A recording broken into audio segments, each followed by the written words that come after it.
Eh bien bonjour à tous, bienvenue dans cette nouvelle vidéo. On est sur un extrait de live pour l'introduction. Après, ça sera totalement en vidéo. Pour vous expliquer, on est donc en live, on va faire le tirage de la pale roulette. C'est la deuxième fois qu'on fait le concept, donc pour ceux qui connaissent pas la pale roulette, tout simplement, j'ai une roulette avec toute ma pile à lire. On va faire tourner la roulette et à partir de là, je n'aurai d'autre choix, puisqu'on est en live, hein, je ne peux pas tricher, j'aurai d'autre choix que de lire ce comics-là et vous sortir ça là, voilà, le jour où vous regardez la vidéo de votre côté. On va passer sur la pale roulette qui a changé de forme, vous allez voir. Ah, elle a plus la même tronche. Elle a plus la même tronche. Alors, il y a des nouveaux arrivants.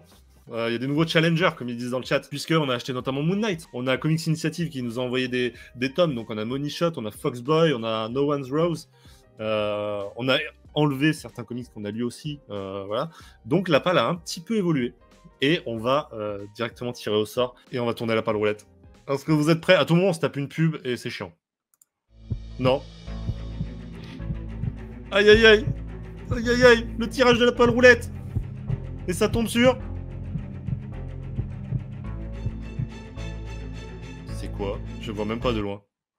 Ah, c'est Champion. Alors, vous avez été nombreux à me dire que c'était nul à chier. Du coup, j'ai très peur. C'est pas le truc le plus hypant de la pile à lire. Hein.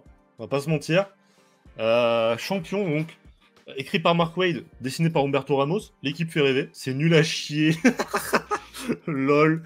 Ah, désolé, désolé. Ah, une vidéo salée en prévision, il va falloir se lâcher. Ah merde. Bah, me spoilez pas, me spoilez pas. En tout cas, j'avais acheté ça pour les dessins d'Humberto Ramos, vous vous en doutez bien. On va faire la petite vidéo salée, alors. Donc voilà, les amis, c'est donc Champion, tome 1 qu'on va lire. On se retrouve tout de suite, quand je l'ai lu, pour un petit, voilà, l'équivalent d'un petit comics presso pour vous dire ce que j'en ai pensé. Let's go. One eternity later. Et bien voilà, on se retrouve quelques semaines plus tard pour la suite de cette pale roulette. Donc qu'est-ce que j'ai pensé de Champion qu'on a tiré au sort? Alors voilà, pourquoi est-ce que la vidéo met tant de temps à sortir? Eh bien écoutez, vous allez le comprendre assez rapidement. J'ai pas grand-chose à dire de ce bouquin.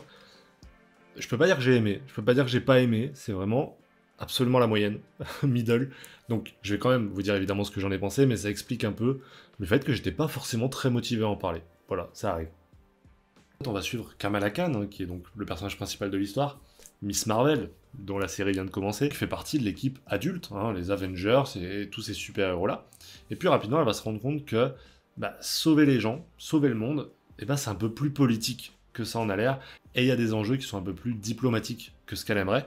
Et elle va décider de réunir une équipe de jeunes enthousiastes, qui ont juste envie de revenir à la base du super-héros, sauver des gens.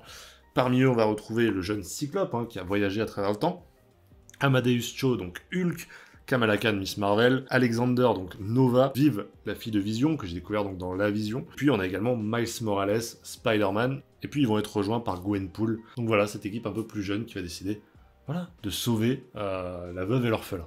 On commence par ce qui est évidemment le plus gros point de ce bouquin, ce qui m'a fait l'acheter et ce qui est le gros point positif, c'est évidemment Humberto Ramos au dessin.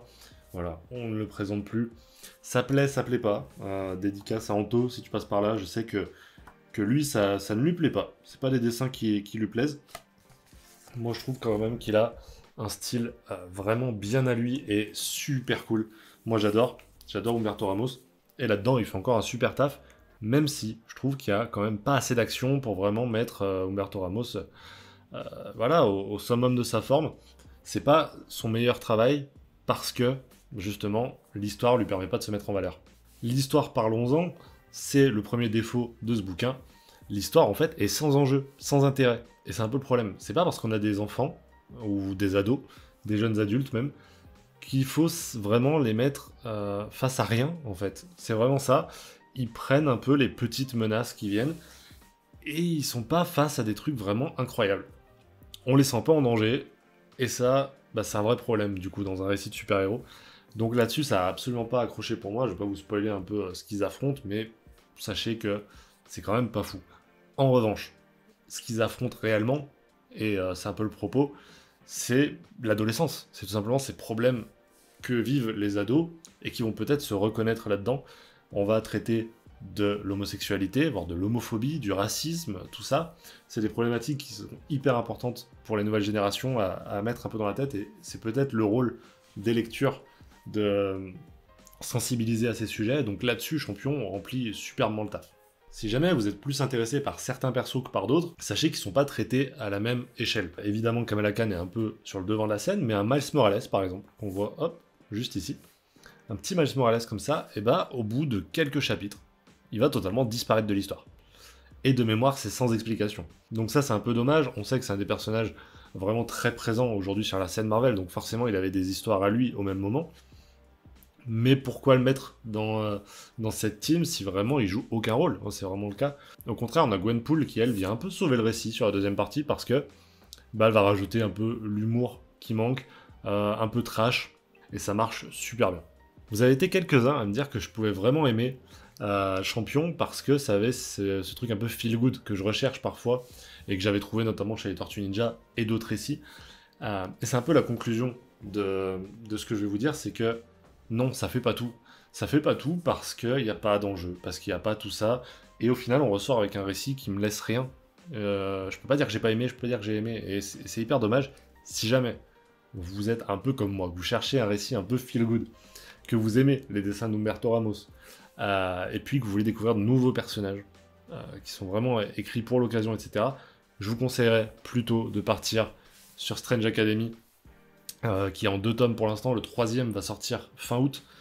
Et là, vous avez vraiment une histoire à part entière sur Strange qui construit voilà, une académie, un feel-good un peu à la Harry Potter, etc. Mais avec des nouveaux personnages. Moi, je vous conseille plutôt ça. Vous pouvez retrouver les vidéos sur ma chaîne si vous voulez en savoir un peu plus, mais je vous conseille plutôt de partir là-dessus. C'est la version un peu améliorée pour moi de ce récit Champion, mais je suis content de l'avoir lu. C'est le but de la palle roulette, probablement que sinon il serait resté des années et des années dans ma palle. Donc voilà, c'était un peu mon avis sur Champion. J'espère que cette vidéo vous aura plu. On se retrouve dimanche en live pour tirer au sort le prochain palle roulette. D'ici là les amis, portez-vous bien. On se retrouve demain, jeudi, sur la chaîne de Comics Play pour parler de l'épisode de Miss Marvel. Petit personnage qui revient sur les écrans. On va parler de l'épisode 2, donc demain à l'heure où sort cette vidéo. Et puis dimanche, nouvelle vidéo et nouveau live comme tous les dimanches. D'ici là les amis, portez-vous bien, c'est le plus important. Je vous fais des bisous. Ciao tout le monde.